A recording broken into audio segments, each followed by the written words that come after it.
Hello everybody, Cedric and CJ here, CRWC commentary. We'll be reviewing Friday Night SmackDown. This is SmackDown-ish, and this is also, 12:41 a.m., so this is Sunday morning, late Saturday night. We know WrestleMania Part 1 has taken place. We're going to watch that probably, tomorrow? Mm-hmm. We're going to do Stand and Deliver probably tonight, right after doing this. We're going to watch it. We ain't doing it. Yeah, we're going to watch it. You either watch that yourselves and commentate to yourselves and comment back. Yep. We're not doing that one. Hey, everybody. This is sort of a call to action here, sort of. If you find somebody out there doing their commentary, making crap up, unsubscribe from them. If they got to make something up for clickbait and something, just unsubscribe. Don't reward that. Don't reward them people reporting stuff that just ain't true, or they can kind of, say a little something to guide you. No. I'm going to get to that later on. But we don't report nothing. We tell you what we think. Yeah. And if I did reporting, trust and believe if I got something wrong, it's because I read wrong. I had researched so much that was wrong. Professional wrestling is the art of illusion. Therefore, when people try to report a fact on who did what and why that goes outside the ring but backstage, you need to really wonder if they're telling the truth or not. So protect yourself. Protect your mind from these posers, these manipulators, these people of mendacity. Protect yourself from them. Mendacity is lying. Yeah. So, or lies. We gonna get up into this. That's if y'all still with me. So, with us, my bad. I forgot the women folk here too. Uh-huh. That's it? You were always skating on a very thin sheet of ice. What'd I do? You know what you did. I'm not gonna get into it here. I'm finna get started. I caught you drinking. Make me laugh while I'm drinking. I choose between spitting it out and choking and dying. You wouldn't choke and die.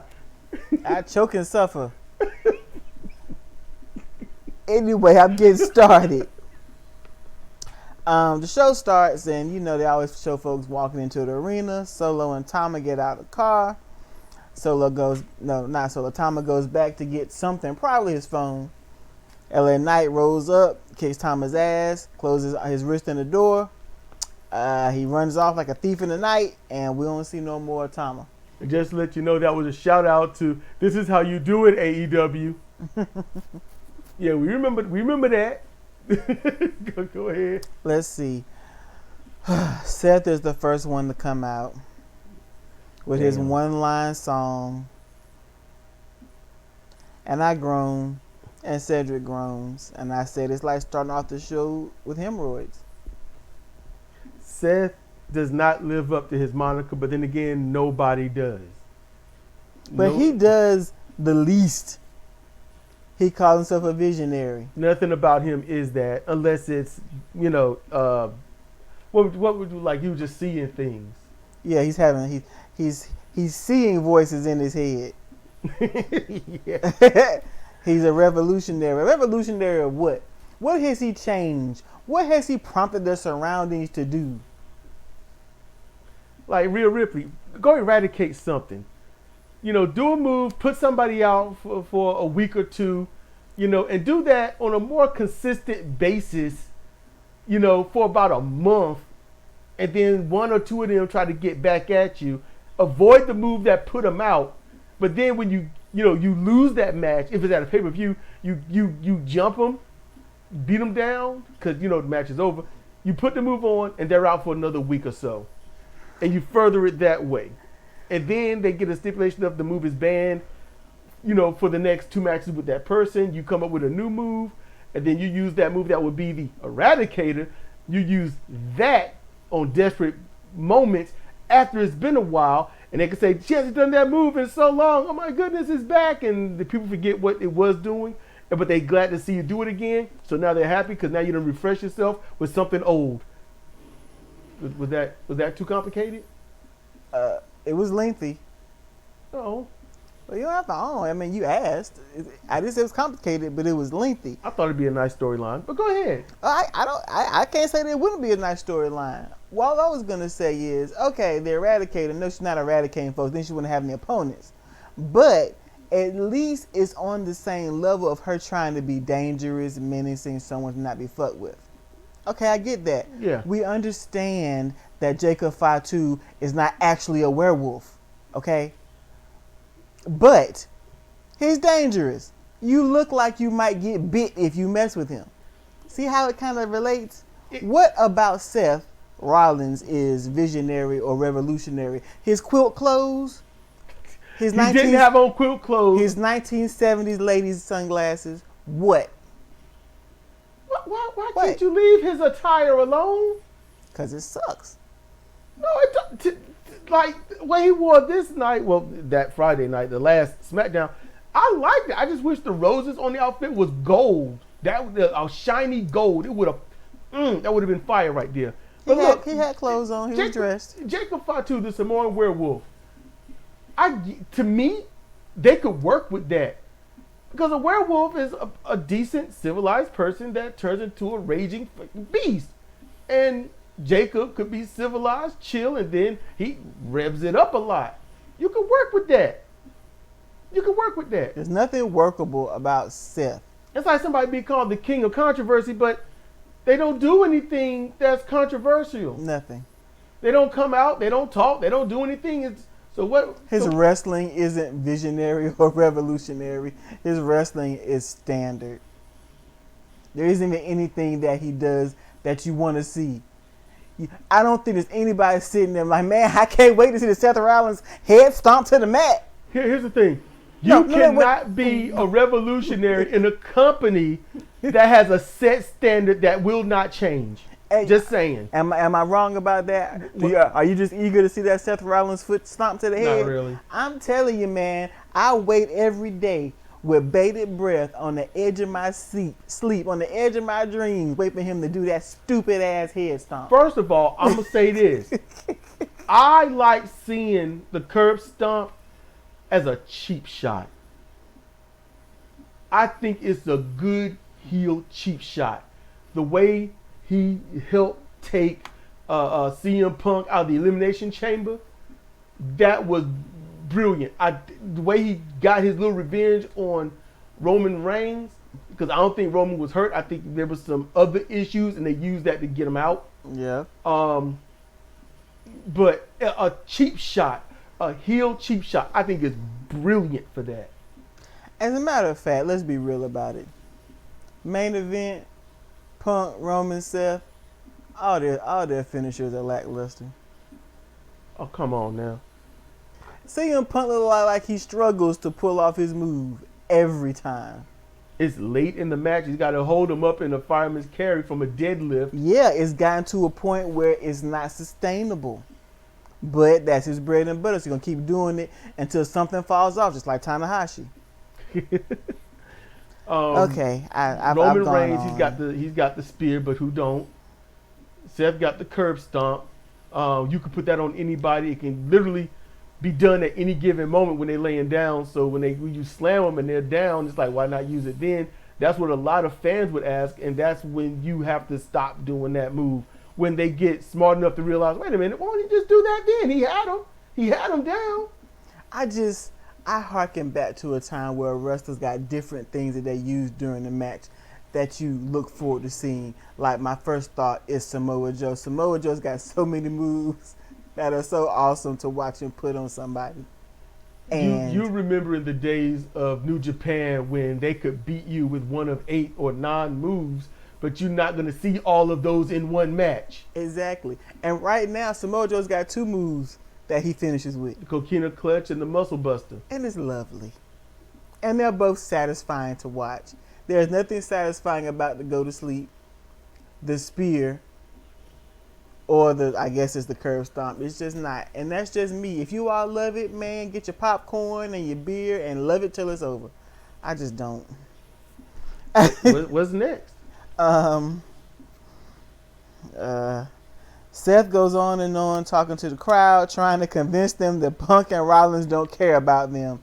But he doesn't say I care about you. No, he never Punk and says, Reigns, not Rollins. Oh, sorry. Punk and Reigns doesn't care about them. He never says I care about you. Nope. He never says that. But he says I sacrifice. I work day and night cooking meals for my family. That's it basically. He brought up Dean Ambrose. He brought up, like my dad was dying of cancer and stuff. I swear the crowd started booing that. They weren't feeling the side story out of him. Even if it's true. They were not feeling it. This was a mean crowd tonight. They were, I like this crowd. I like this crowd more than regular stateside crowds.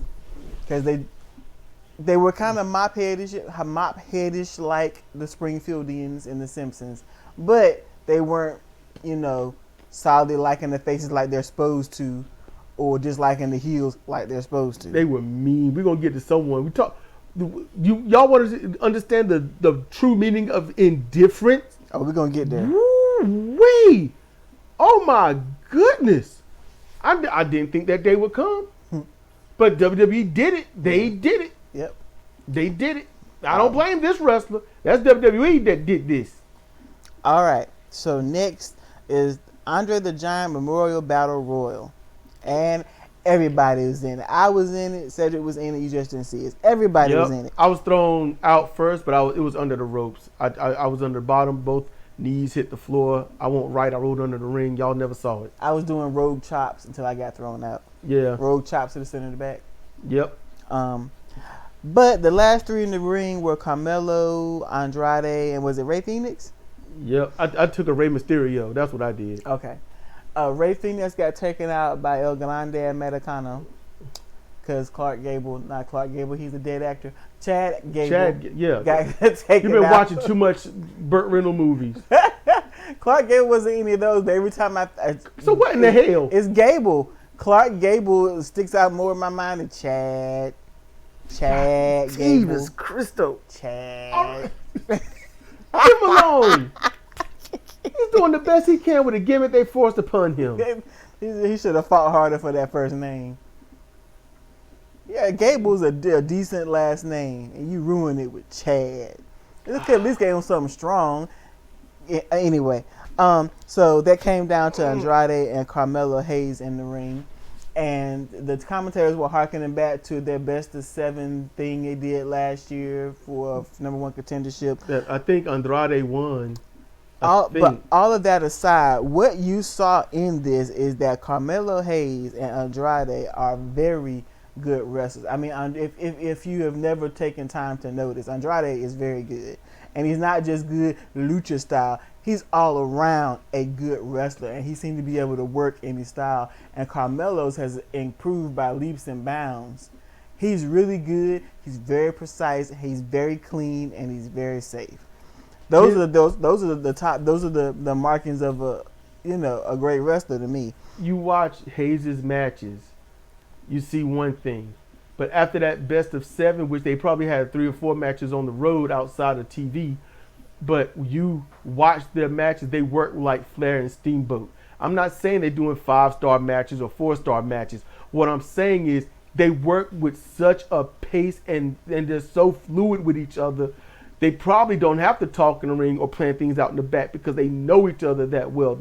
That's a possibility because during this Memorial Battle Royal for Andre the Giant, they worked like it was so fast, so quick. To remember, if they had to memorize all of that, after going through all of that time with the Battle Royal, my hat's off to them. Yeah, they got a memory like no other. Yep, because they worked quick, in a hurry. They sped through their stuff. They counted the obvious. They did it right. Mm-hmm. They did it right. That was one of the best match ends I have seen. And it looked polished. And in general, Carmelo Hayes and Andrade, whenever you see them, whether it's in the ring or in the back, you don't catch them slipping. They always look polished. Their hair is together. Their face is trimmed. They look nice and oiled and moisturized. It's so many ragamuffin looking motherfuckers walking around backstage, these wrestlers they're always showing. It gets on my nerves. They look good. What? Keep going. Keep going. Okay. Carmelo Hayes gets Andrade over You the gonna top get us rope. banned? I called the Ragamuffins. What did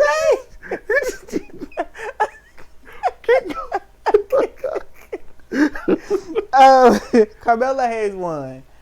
He was very excited. He was happy. He won the Andre the Giant trophy. That it looked bigger. The way they were filming it, this trophy looked like it should have been 8 feet tall. It looked like it should have been as big as Andre was. Yep. But it was much smaller. They filmed that they got us. Yeah. I was like, man, that's a big trophy. I'm thinking about how they gonna get it home. I forgot it was even at ringside. I was thinking about how they gonna get that home.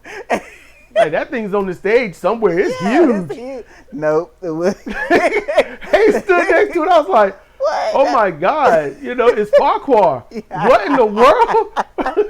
Oh man. Yeah, it was Farquhar. They got us. Miz came out because they're tagged up right now. Melo don't Miz, but Miz was saving Carmelo the entire match, and even kind of got sacrificed in the end. But I made a comment that said it earlier. It's like, Miz has been to the dance. He's seen the strings. He's been there 20 years. He's got all kinds of accolades. He held all kinds of belts. He's in a perfect position to assist Carmelo. Yep. Yeah. So hopefully that's what's going on. All right, Carmelo won. Yay! Next, Rhea comes out. And I said Carmelo needs to win. I was like, he's got his accolades. Yeah. Carmelo don't have any other than NXT stuff. Yeah. And they're referencing him on NXT at points. Yeah. He's like, you're Carmelo Hayes. Everybody was like, ooh. I was like, oh, no. Well, sounds like a good thing. Rhea comes out. I like Rhea's look. Her makeup is impeccable. Somebody works hard to get that lipstick painted on her. She comes out and she talks about how her losing was her fault. She got, distracted, but you know what? She gonna get her stuff back. And then Io Sky comes out and she probably tried to talk about something. I was in and out cooking. And then Bianca comes out and she's like, well, I ain't gonna let y'all stay here and talk about me. And I show up and the crowd was booing Bianca. And I don't understand why. Bianca was stunned. She said, okay. Yeah, really. It's like Rhea didn't get any boos, and Io, I don't think she got any boos, but Bianca got boos. She hadn't done nothing, but okay. Here's what happened. This is what I think what happened, all right? Y'all see if this track. They cheered Bianca, but there was a 3-way skirmish that they had. I don't know if it was a contract signing or something, but Bianca, she attacked Io. Like, she just kept pie facing her, right? Yeah. At the same time, no kayfabe, for a shoot, Io Sky is in a lot of shorts and stuff on YouTube and going over like her favorite color, food, things that she liked, what she didn't expect here, all this. She's becoming an actual household name babyface. Oh, okay. You can't hurt our Io. Yes, Rhea Ripley is mommy. She's got a look. She looks desirable. They're gonna be on her side. They got to boo somebody, and you've got Bianca coming out there talking trash against either one of them, and the fans naturally got to boo somebody. But it's odd to boo the girl that turns on the heel for hurting someone that they like. Yeah, it don't make a whole lot of sense. It makes John Cena look far more credible with his promos against the crowd. Yeah, it does. You bunch of mop heads. You all make this too easy. That's about what he said. So that's what I think is going on. Yeah, it could be. It could be. So Bianca is talking. Naomi's music comes on, and she comes out and her caution thing. It was like gone a little bit too far. I thought she was trying to be like Big Bird. She was like covered in caution tape, like she lost that fight, and caution tape like, this is how we're gonna be on you today. And she had to accept it. This look didn't work. I'm letting y'all know I'm not ribbing. I'm not trying to be insulting. No, I literally thought, is she trying to mimic Big Bird? It was real big and fluffy and tapey. It was weird. I had my thought. I went back to working on PAW, and just I left it at that. I saw it. I thought it. I went back to doing my thing, and Cedra kept writing notes. And so she is talking, her and Bianca go back and forth. You know, Naomi's talking about, I've been calling you. I've been trying to tap in with you for a minute. It's been a minute. But she's like, you haven't been answering. And Bianca's like, it's nothing. I haven't been answering you because there's nothing to talk about. Yeah, we're going to do this in public. You did what you did. And Naomi didn't want to do it in public. But since she's not getting any kind of contact or correspondence, she said, all right, we're going to do this in public. And before anything could really happen in public, Jay's music started. Jay comes out. She looks good. She's got on like neon green and black, form fitting, white wig. She looks good as always. And they all start arguing, and then for whatever reason, Rhea gets in Jade's face and is like, "This is none of your business." And the crowd is kind of confused. Yeah, we want to cheer you, but you're doing something we don't like. And I'm like, she didn't get in Naomi's face and say, this is none of your business. Yep, she didn't. So, and what I pointed out to Cedra was, what Rhea Ripley did is something that you would do if you're supporting the heel because you're a heel too. Mm-hmm. She got in the baby face for getting in there, but not the heel's face. So I'm like, something's going odd. And I think they're trying, I think the storyline is trying to get, like we're going to try to mix these women up. These are our top women. And we're going to have something starting so when WrestleMania is over, we can flow into that. Maybe. That's what I'm thinking is going on. But it's making the crowd confused. Yeah. So a fight breaks out. I can't really remember how it breaks out, but a fight breaks out. Somebody knocks somebody into somebody, and people fighting, except for Io. Io's the champion. She was standing back like, I ain't getting this. I got to wrestle tomorrow. That's how I would be. I would just put my hands up and just sidestep by. And then everybody ends up outside the ring because they fight out into the outside the ring. And I guess Io suddenly feels lonely inside the ring because she goes to the top and she dials on everyone. Yay! And she points at herself and everybody's happy. Yep. Yeah, her thing. And she points at her face. And the crowd popped when she did that. Yes, they didn't pop for anything else. Nope. They were confused. They were weirded. They kind of cheered a little, but when she did that, they came up. Yep, she jingled the keys. They were happy. No, I don't think she jingled the keys. No, I really think they just, for a shoot, they like these videos because she don't talk well in the ring. When she's on the microphone, the crowd is like, okay, you can kind of stop now. But these little clippets, these little minute clips and stuff, I think they fell in love with her for that. They were in love with her before the clips. Well, yeah, son, because they were stalking her. Uh-huh. Do you want to know why they're in love with her? You know why. Tell me why. Don't get us kicked off YouTube. She's short. She's small. She's diminutive. She's a Japanese woman. She doesn't speak English very well. It caters to the fantasies of multitudes of men. Okay. I can't disagree with that. What did Peter say? I'm big American man. Don't be scared. Peter Griffin? Yeah, I remember. Yeah. I remember. Yeah. What did he say? Yeah, they'll do what you want or something like that. Yeah, he did exactly what he said. Okay.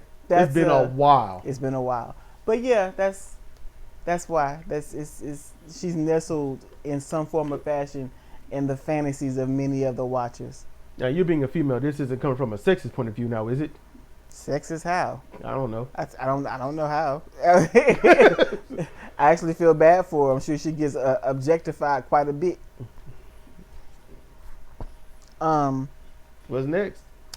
Okay, there was something that happened in the back that ended up with a match between Chad Gable and his, I'm not going to say what I usually call them, American Made. Is that what that tag team that's with Gable's called? Yeah. Okay. I think something and like they that. were going up against Rey Fenix, Rey Mysterio, and Dragon Dragon Lee. Lee. So they got that part that got set up for later on in the match. Yeah. I mean, in the show. And then the next match was Street Profits versus Motor City Machine Guns for the championship belts. So Motor City finally gets their rematch for the belts the night before WrestleMania. Which the tag belts are not on the line. No, they were on the line. I mean, for WrestleMania. Oh, okay. I couldn't recall any of the lead up saying anything about the tag titles being on line for on the line for WrestleMania. So not at least not these. The Raw ones. The Raw ones are. I think these are too, but I don't know who they're wrestling. Okay.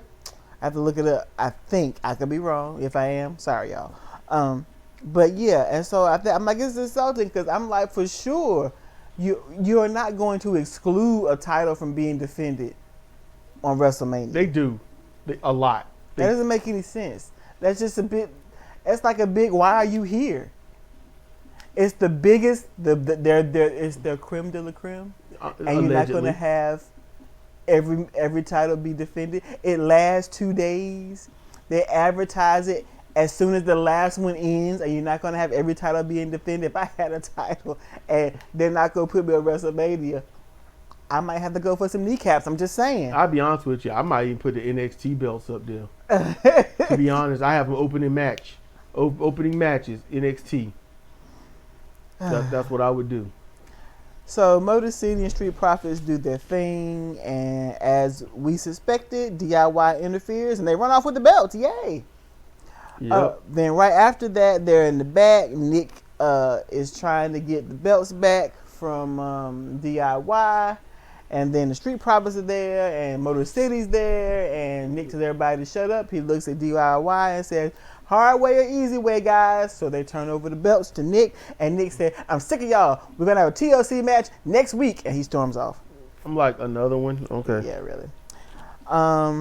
After that, Randy comes out. He's looking kind of paranoid. You know, folks, he's looking over his shoulder. People walking by, he's looking at him. I'm like, man, the dude in the headset not going to do anything to you.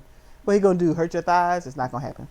But Randy Orton comes out. He's talking about how he's got no opponent. He's not happy about it. He's got to do the WrestleMania thing, or he's just not going to live. And so an open challenge to anybody on the street, anybody in existence, anybody in the back. He's going to be there, oiled up and ready, WrestleMania. All right. After that, it was Zelina Vega versus Chelsea. And they wrestle, and Chelsea Green loses. Yep. She don't lose the title, she just loses. And that's it. That's all that happened. Yeah. Let's see. Next, LA Knight. Quite unremarkable, yeah. Yeah. LA Knight versus Solo. Solo gets no reaction from the crowd. No. Solo is in there wrestling. They are not saying yay. They are not saying boo. Solo gets darn near kicked in the crotch. They don't even cheer that. He gets zero reaction. This is lifeless towards him. Indifference. Complete. A heel would get kicked in the crotch, and they would cheer. Mm-hmm. There was, I don't know, I can't remember the name and whatnot. It was Cornette had to remember it, but yeah, massive heel died in a car accident, and we reported about it on the show because he wasn't gonna be there anymore because him dead. The crowd cheered uproariously that this guy was actually dead. That is a massive heel for you. That is. They gave him nothing. I would like to say they went to the bathroom, but they didn't even do that. They just sat there. I would just wait until LA does something. Yeah, I'm gonna sit here and just not respond. I'll just be quiet until LA Knight does something. And that's just no soul. Basically what was happening. Jacob interferes. And when Jacob interferes, Braun Strowman comes out there and further interferes. And so Nick is like, man, shoot, we're going to make this a tag team match. So once again, it's LA Knight and Braun Strowman versus Solo and Jacob. And again. LA Knight and Braun won. Solo got pinned. You know Jacob didn't get pinned. That is right. Solo got pinned. Solo with his freshly dyed hair. So he's got this blonde thing going down like a skunk. And then on the sides is black. But it's blacker than it needs to be. Because if you look at his scasy facial hair on his face, that little gnarled, mangy stuff that he grows out his face, it's not jet black. That is what I'm talking about, people looking like ragamuffins. He could clean that up. Look at Tama and look at Jacob. Their facial hair be lined up and laser cut. And here he is, looking like he need to be brushed. All right. So. You done? I'm done bagging on Solo. Good grief, man. I wouldn't let you leave the house looking like that. I wouldn't let me leave the house looking like that. That's precisely my point. You wouldn't let yourself leave the house looking like that. Solo Sikoa looks in the mirror of every home, apartment, and hotel room and thinks, yeah, I'm killing it.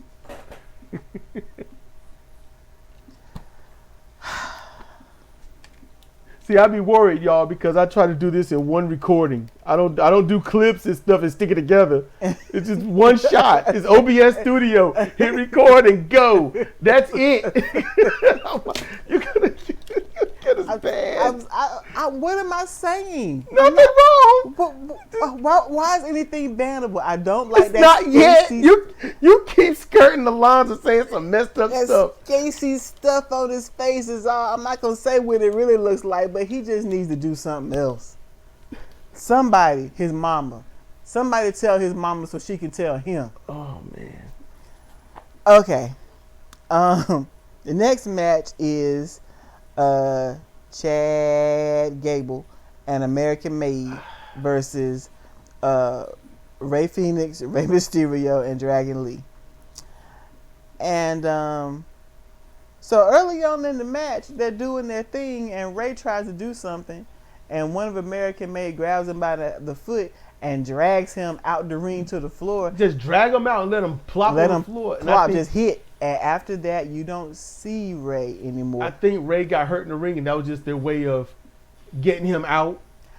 It could have been, but if he got hurt in the ring, he was really faking the funk really well because he was moving just fine, and then he got yanked out, and you didn't see him no more. Maybe that because when he landed, he looked like he was convalescing a little bit in the arm region, and I saw a thumbnail that said that he wasn't going to be clear for WrestleMania. So something happened to our boy Rey. I'm just hoping a bump like that he's taken so many times didn't injure him. Yeah, you know, that's all I'm hoping. But the match continues. It carries on, and Rey Fenix and Dragon Lee eventually win. Hey, everybody. I want y'all to think about this. You ever seen someone take a chop, and when they get chopped, their arm go flying back? You ever seen that, Cedra? You seen that? Anyone out there listening? Probably. You see the one get chopped, and that arm go flying back like, oh, you got to sell it, right? Yeah. People have actually dislocated their shoulders doing that. They've torn rotator cuffs doing that. You know, and it might be small, tiny. Your shoulders got some tiny muscles in there that do a lot of work. A lot of work. One of those could have torn. It could be a number of things. It could just be a stinger. It you know, who knows? You know, they'll figure it out, and hopefully they'll report on it or something. But yeah, I'm just throwing that out, just a possibility. But keep going. So next, Cody comes out. He's got his suit on, his shoes, whole music thing. Everybody's happy. He gets to the ring. It looks pretty good. He's about to speak, and the crowd, they're not giving him the same Cody Rhodes treatment. Okay, Cody. I was like, who did she say? Something. I heard, you know, at her. I was just like, okay, she said somebody. I'm just gonna listen, and she'll bring up a word or something. Cody. I wasn't listening. I was trying to rest back in his squeaky chair. Cody Rhodes. They didn't give him the same Cody Rhodes treatment. They didn't sing his music from top to bottom. Nope. They didn't start chanting his name so much that you can't hear yourself think. They were kind of like, boo, John Cena, boo. It was like a cacophony of noise, but it wasn't really, I'm here to cheer the baby It was face. like various sections felt differently. Yes. Some people tried the Cody Rhodes a little bit in the beginning, and it just never really caught on. And then he opened his mouth to speak, and John Cena's music started. And then that was a little different because they cheered big time, but then they started saying John Cena sucked. While cheering big time. And So very scarce people chanting, "Let's go Cena." Very few. They were drowned out predominantly. You could only hear a little bit, then it went away. Yeah, so the crowd was much more responsive to John Cena. Whether for yay or nay, but they were more responsive. He gets to the ring and tells you, "Shut your mouth, kid," and he starts talking and doing his thing. Yeah, he said that because the reason he said that because Cody didn't say anything. No, he didn't. But Cena was doing his best to get the crowd behind Rhodes. You can't have a WrestleMania match where the crowd's indifferent. Because they were not. They just didn't seem to be feeling it. They weren't feeling the Cody magic, wherever that is. I don't really feel it either, but they really weren't feeling it. And John Cena, he did his thing. Very, very nice promo. Very entertaining. And then Cody came back and gave a pretty good promo, and he was hitting on some things about John Cena, which is rather true. John Cena Sting at Halloween Havoc, I think he said that he was paler than Sting at Starrcade '97. He had a neck like a stack of dimes. His face is melting off like wax, and he's got spindly legs. He said his legs were spindly, and that was funny. Granted, I'm sure John Cena is in great shape, but he is not, Cena 2005 shape. Cena was big. Cena had to, like anyone else, impress the owner at the time. Yeah, Cena was big, and he's not that big anymore, and don't need to be. He does not need to be that big. No one needs to be that big. If it's not natural, he don't need to be that big. Yeah, if you get that big naturally, man, big ups to you. But other than that, leave that alone. They went back and forth, and John was like, they also said that he couldn't wrestle, and he was like, "Cody, I ain't got to wrestle you to beat you." Then he thumped him in the eye, which was great. And then he gathered him up for the FU? Yeah, or attitude adjustment, whichever one. And he was about to hit it, and then Cody shrugged out of it and got John all stitched up for the crossroads. I'm shouting, "Don't let him do it! Don't let him do it!" And then he crossroaded him. I was like, "Oh man!" So Cena caught the crossroads, and then Cody left. Yeah, they go back and forth. Cody left, and roll credits. That was it. I'm confused on something. When Cena first announced all this is going to be his final tour, his final year, he mentioned not just WrestleMania, but he mentioned SummerSlam. Yeah. He mentioned King of the Ring, Survivor Series. Yeah, the year doesn't end at WrestleMania. But in this promo, he said WrestleMania will be his last match. That's what he said. So I don't know. And he made a big thing about people, retiring, and then they come back for one last match because they realize they're irrelevant or something like that. They miss the fans, they miss the feeling, they miss the money. So, and he chose the term "crawling back." Mm-hmm. I wonder if he was hearkening back on something Dusty Rhodes had said. I think when Dusty was inducted into the Hall of Fame, when Dusty had said something in the realm of a lot of people want to talk trash about Vince McMahon, but you know what they do? They come crawling back when that phone rings. Mm-hmm. I wonder if that's what he was harkening on. I wonder if he was harkening on Ric Flair's 3 retirements. Yes. I wonder if he was talking about Sting's 2 retirements. Yes. So he might be talking about that. Because you retire, the first time you retire, okay, unless you're injured, you could probably still go. But about the second or third one, it's kind of like, dude, you need to stop. This dude posted online. This is what I was talking. I said I was going to get to it later, and we're going to wrap up after this. But he posted this thing, and you've probably seen it, where it says John Cena and the fans saw it. He was crying when he was leaving. I was like, okay, there's got to be some clickbait And then his commentary on it, and I logic troll. Logic troll, you got to say something factual, and you're not trying to be mean or hurtful.